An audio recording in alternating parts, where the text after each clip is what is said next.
So this is our 2020 Wizard Chardonnay. And we only make really tiny quantities of the Wizard Chardonnay. It's a blend of 3 barrels. So each barrel holds about 200 litres of wine.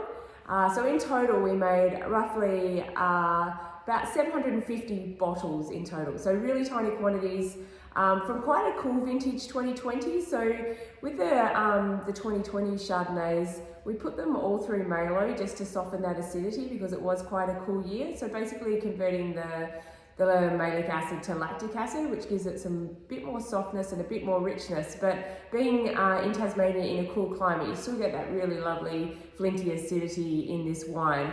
So it's all barrel fermented, as I said, 3 barrels, all wild ferment, so we just let it ferment naturally, we don't add any yeast. And 2 of the barrels were new oak barrels, and 1 was a 1-year-old barrel. So oak plays quite an important part in this wine. So we choose the Coopers for the Wizard for a couple of different reasons. We want one of the new oak barrels to give us that really lovely line and length and structure to the wine and not too much of the overt oakiness. And then I like to choose a barrel that's a little bit toastier, has a little bit more richness and has a little bit of that oak impact.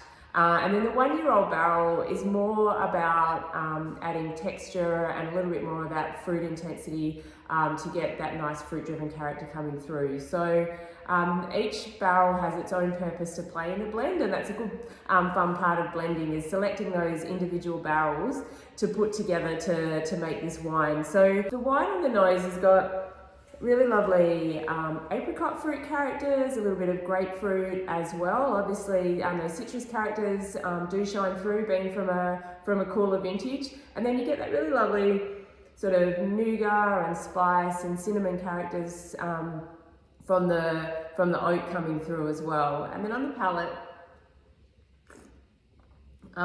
beautiful fine flinty acidity is what I noticed first. And as somebody who loves making wine in Tasmania, that acidity is really important to me. But then around that sort of core of acid through the middle, you get that really lovely, again, sort of nougat and spice characters. You get the grapefruit, you get almost lemon curd characters, apricot, and also that sort of nectarine pip character as well. So quite a complex Chardonnay, obviously still quite young, being 2020.